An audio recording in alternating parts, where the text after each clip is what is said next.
Assalamualaikum warahmatullahi wabarakatuh. Perkenalkan, nama saya Yolanda dari program studi komunikasi dengan NIM J3A119245. Di sini saya akan menginformasikan tentang sejarah editing.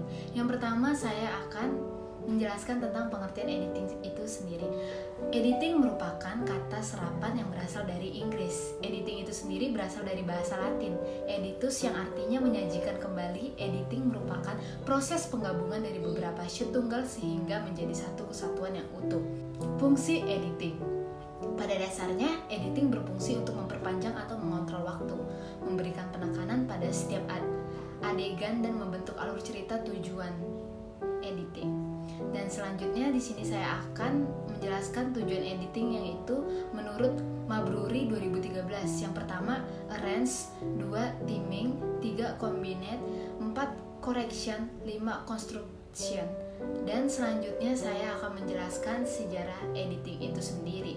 Sejarah editing itu sendiri dimulai pada tahun 1895 setelah adanya film Lumière bersaudara melalui film yang berjudul La Sortie del Lucilla pada tahun 1896. Film ini dibuat dengan sangat sederhana.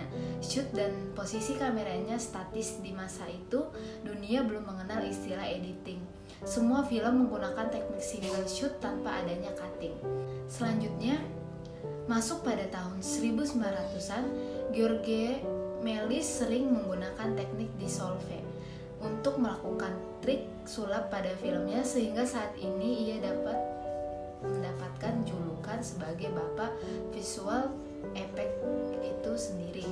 Selanjutnya, manfaat editing. Pada dasarnya, editing berguna untuk memperpanjang dan memendekkan waktu, mengontrol waktu, memberikan penekanan terhadap shoot tertentu, dan membentuk alur cerita.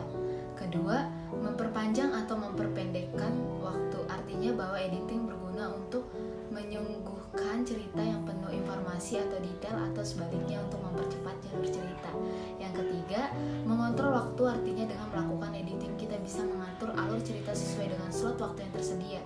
Umpamanya, sebuah film cerita yang seharusnya panjangnya 3 jam karena alasan tertentu harus dipendekkan menjadi hanya 1 jam tanpa mengganggu alur cerita tersebut.